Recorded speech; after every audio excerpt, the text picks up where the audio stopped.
Welcome दोस्तों। आज के हमारे टॉपिक में स्वागत है आपका, जिसका विषय है अचल संपत्ति।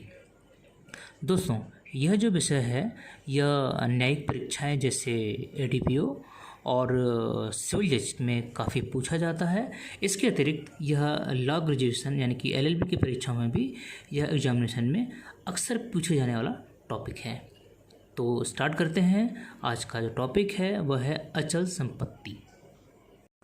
अचल संपत्ति को जानने से पहले हम ये समझ लेते हैं कि संपत्ति क्या है।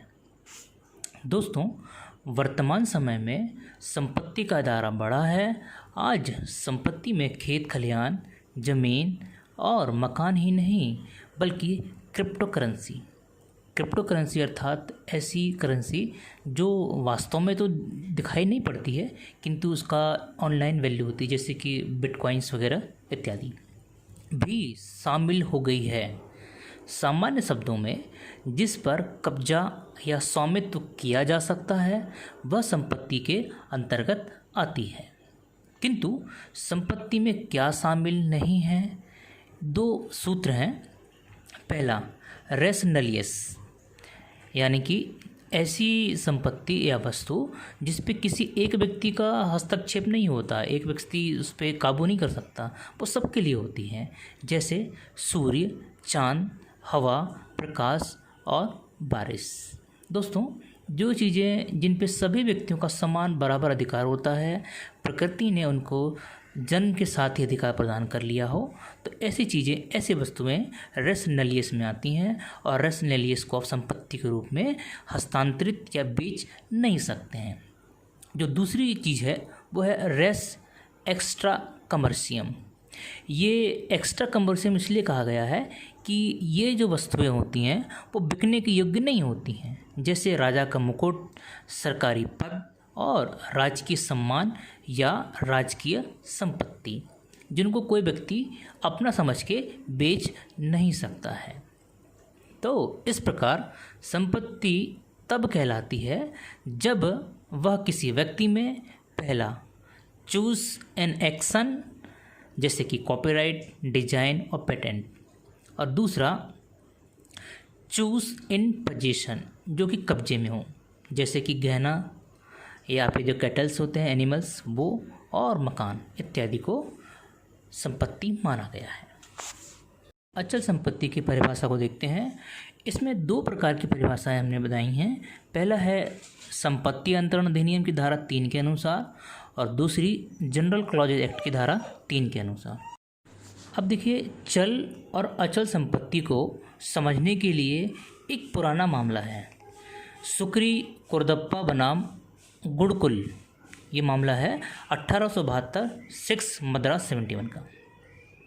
इसमें जस्टिस हॉलवे ने कहा, movable property is that which can change its place, अर्थात ऐसी संपत्ति जो अपना स्थान चेंज कर सकती है वह कहलाती है चल संपत्ति।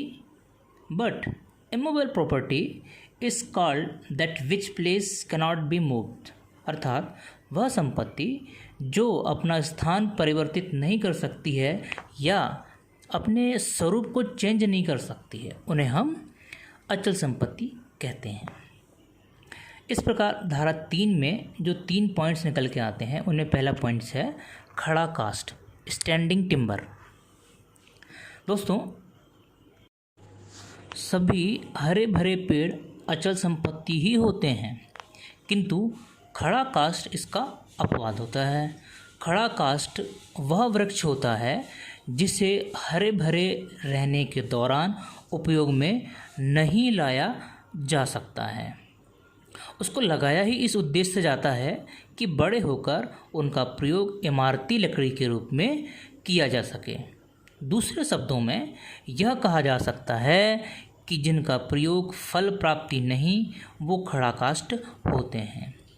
कोई वृक्ष खड़ा कास्ट है या नहीं वह इस बात पर निर्भर करता है कि उसका प्रयोग किस बात के लिए किया गया है, जैसे कि आम, जामुन और कई सारे फलदार वृक्ष लकड़ी तो देते हैं, किंतु जब तक ये हरे भरे रहते हैं और फल दे रहे होते हैं या काटने का अभी उनका कोई उद्देश्य नहीं है, तो यह अचल संपत्ति की श्रेणी में आते हैं।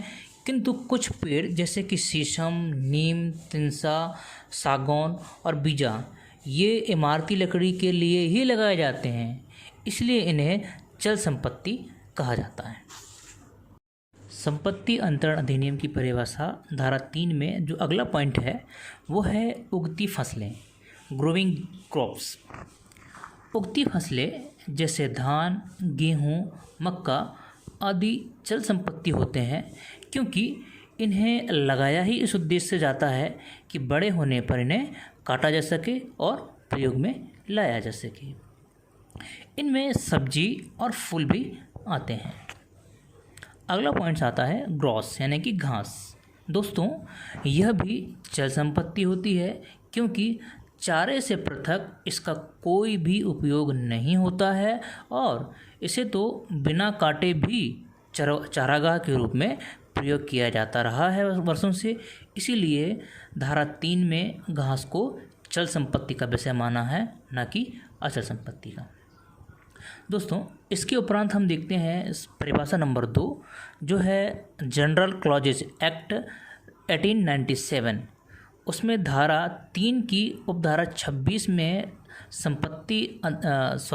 अचल संपत्ति की परिभाषा बताई गई है, जिसके अनुसार भूमि से होने वाले लाभ और भूमि से संलग्न वस्तुएं आती हैं, ऐसा कहा जाता है। तो इस परिभाषा का हम जब एनालिसिस करते हैं तो इस प्रकार अचल संपत्ति में नंबर 1 भूमि, दूसरा भूमि से होने वाले लाभ और तीसरा भूमि से संलग्न वस्तुएं, यानी कि जो वस्तुएं भूबद्ध होती हैं उन्हें हम अचल संपत्ति में कहा जाता है, माना जाता है।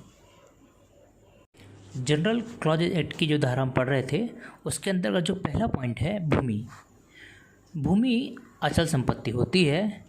इसके अंतर्गत हम एक प्रकार का जो पिक्चर देख रहे हैं, देखिए उसमें पृथ्वी का सारा सरफेस, चाहे वो इंटरनल सरफेस हो या ऊपर का सतह हो, यानी कि सरफेस।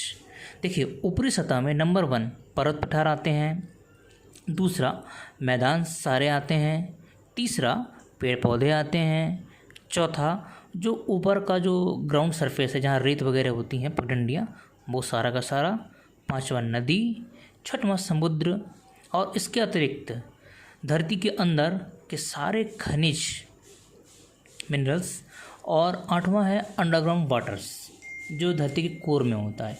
इन सारी चीज़ों को भूमि, यानी कि पूरा जो पृथ्वी का जो आवरण है उन सभी को हम भूमि कहेंगे, जो कि सरफेस में होता है। दोस्तों, दूसरी परिभाषा थी इसमें भूमि से होने वाले लाभ। भूमि से होने वाले लाभ को भी अचल संपत्ति माना गया है।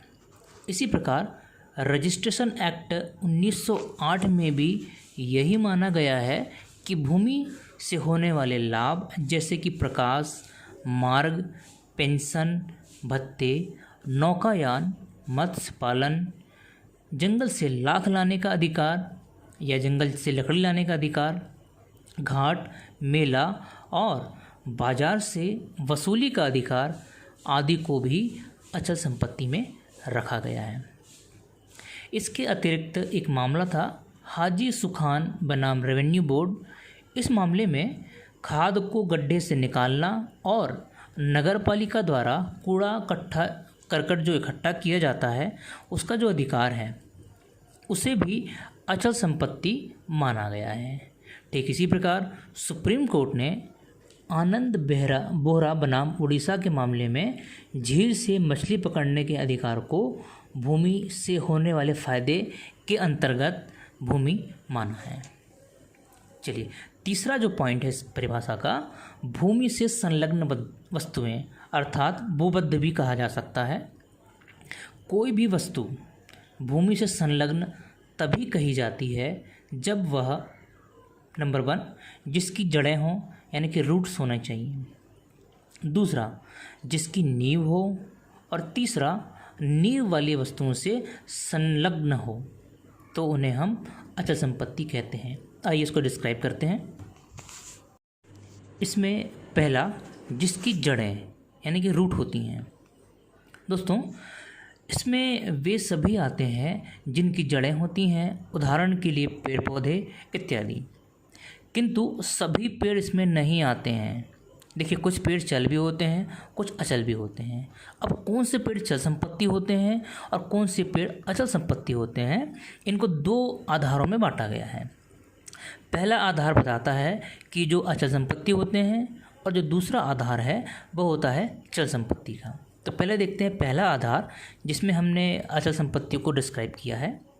सभी फलदार वृक्ष जिनका उद्देश्य फल लगाना होता है, जैसे कि आम, जामुन, केला और महुआ और सभी इत्यादि जिनसे हम फल प्राप्त करते हैं, ऐसे पेड़। देखिए, दूसरा जो आधार है वो चल संपत्ति होती है, जैसे कि इमारती वृक्ष। देखिए दोस्तों, सारे के सारे इमारती वृक्ष जैसे कि साल, शीशम, सागौन, बहेड़ा और भी जो चीज़ें हैं, उनका एकमात्र उद्देश्य होता है कि उनसे हम इमारती लकड़ी के रूप में प्रयोग करें। यदा कदा ही उनको जलाने के उपयोग में प्रयोग किया जाता है। इस संबंध में एक बहुत ही महत्वपूर्ण मामला है शांताबाई बनाम बॉम्बे राज्य 1958 का मामला है। इस मामले में अब निर्धारित किया गया है कि वे पेड़ चल संपत्ति माने जाते हैं जिनका उद्देश्य सिर्फ इमारती लकड़ी प्राप्त करना होता है, परंतु वे पेड़ अचल संपत्ति होते हैं जिनका प्रमुख उद्देश्य फल प्राप्त करना हो, भले ही गौण उद्देश्य लकड़ी प्राप्त करना हो। मित्रों, दूसरा जो पॉइंट्स है इसमें, जिसकी नींव होनी चाहिए। तो ऐसी वस्तुएं जिसकी नींव या बुनियाद ज़मीन के अंदर होती है, उन्हें भी हम अचल संपत्ति मानते हैं। उदाहरण के लिए आपका मकान, दीवार या कुआं जो ज़मीन में जुड़े होते हैं या जिनकी नींव अंदर होती हैं, किंतु उन्हें अचल संपत्ति नहीं कहा जा सकता है जो अस्थायी रूप से ज़मीन से जुड़े होते हैं। दोस्तों, आपने गौर किया होगा, जहाज़ का जो लंगर होता है, तो जहाज़ को बेस्ट करने के लिए, समान रूप से चलने के लिए लंगर को नीचे डाल दिया जाता है जो अस्थायी होता है।